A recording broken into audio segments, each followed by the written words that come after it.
This is a true story, recounted as best as I can remember and spoken with honesty. From my early years to recent events, this narrative has been pieced together with care to give you the complete picture. My experiences have shaped my understanding of the world in ways I cannot fully explain, and as you follow along, you'll see why.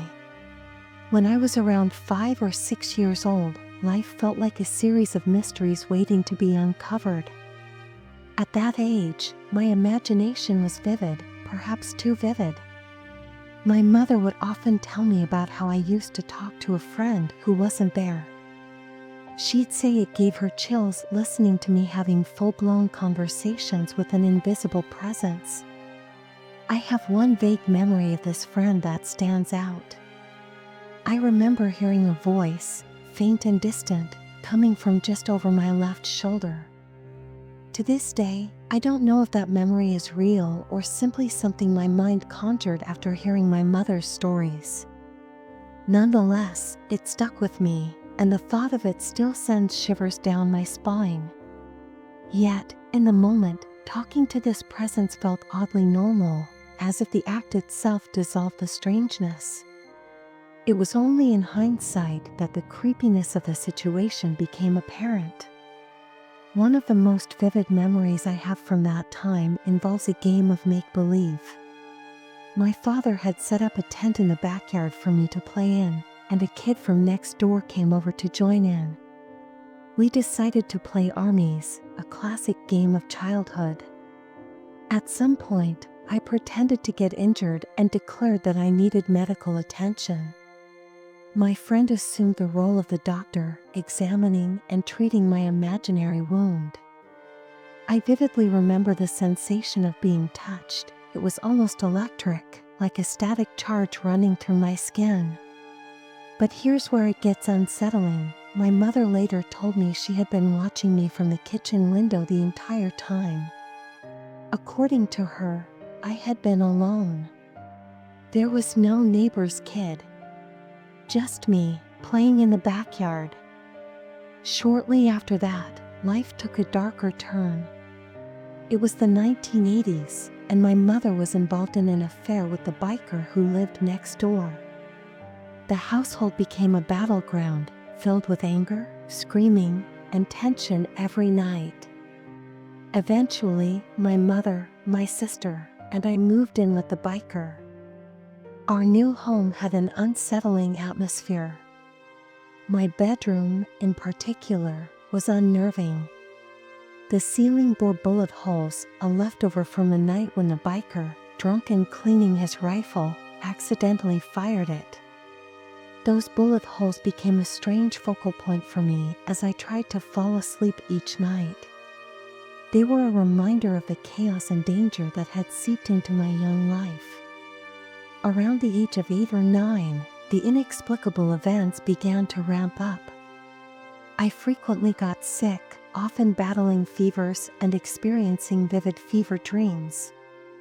One recurring nightmare placed me on a mountain path, desperately running from a giant, unstoppable ball that grew larger as it rolled. I could never outrun it, and the terror of that dream lingered even after I woke up. My nights were far from peaceful, and I never felt truly settled. One particular incident with my Walkman still haunts me.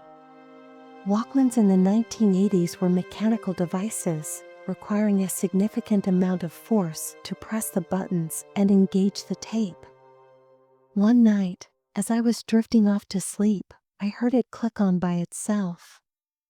I initially dismissed it, assuming I had accidentally left it on. But when it happened again the next night, I began to grow uneasy. By the third night, I was terrified. I screamed for my mother to come and take the device away. She removed the batteries and left the room, but I couldn't shake the feeling that something unnatural was at play. From that point on, I made a habit of removing the battery holder entirely before going to bed, just to ensure it couldn't turn on by itself. During the winter holidays, I stayed at my grandmother's house in Sydney, Australia. My grandmother lived with my great-grandmother and my uncle, who was deeply troubled after enduring traumatic experiences at a Catholic boarding school. Despite the unsettling family dynamics, I always felt special at my grandmother's house. Being the eldest grandson, I was doted on and given a sense of importance that was absent in other parts of my life. Each morning, I'd wake up early to watch cartoons like Thunderbirds and Space Ghost while bundled under a scratchy blanket with the old bar heater on. The heater was an imposing steel device with mechanical buttons that required significant effort to press. It had multiple heat settings, and my grandmother was strict about me only using levels 1 to 3, fearing higher settings would start a fire. One morning, as I sat watching TV with the heater set to level 3, I suddenly heard the distinctive buzz of the buttons being pressed. To my horror, the heater had inexplicably shifted to level 6. My blood ran cold, and I was overcome with a wave of goosebumps. Panicked, I turned the heater off and bolted out of the room, retreating to the safety of my bed. I stayed there, trembling, until my grandmother finally woke up. A week later, another unsettling event occurred. My aunt called my grandmother in a panic, demanding to know if her great-grandmother had passed away. My cousin, who was 2 years younger than me, had woken up that morning and seen our great-grandmother's face staring back at her in the mirror. She was hysterical, convinced it was an omen of death. While our great-grandmother was still alive and snoring loudly at the time, she passed away later that night. The house felt heavier after that, and the remaining days of my holiday were marked by an unshakable sense of unease. Even something as mundane as crossing the backyard to use the outdoor toilet became a nerve-wracking ordeal. By the time I was 9 or 10, we had moved to a new house. My stepfather, the biker, had been discharged from the army due to injuries sustained in a motorcycle accident. I was relieved to leave the old house behind, hoping for a fresh start. School was manageable, although I frequently clashed with the strict Catholic teachings. I particularly despised the angry priest who ran scripture classes, and I outright refused to attend. This defiance led to a meeting with the school counselor, who labeled me an atheist and noted it in my records. At the time, I didn't fully understand what the term meant, but I was glad to have an excuse to avoid scripture classes. As we prepared to move, one last strange event occurred. One morning, I was sitting in the living room, watching cartoons. The sunlight streaming through the high windows illuminated the dust particles in the air, and I played a game with myself, trying to hold my breath and see if I could make the dust stop moving. Suddenly, I felt an inexplicable presence to my right. Turning toward the dining room doorway, I saw nothing out of the ordinary, just a stack of packing boxes leaning against the wall. But as I was about to look away, one of the boxes fell over. Then another, and another, each one toppling in slow succession as if pushed by an invisible hand. I clenched my fists to suppress my rising panic and retreated to my bedroom, avoiding the empty room at the end of the hall for fear of what I might see. After the move, life became unexpectedly calm. The strange occurrences stopped entirely. I excelled in school, rising to the top of my classes, and for the first time in years, I felt at peace.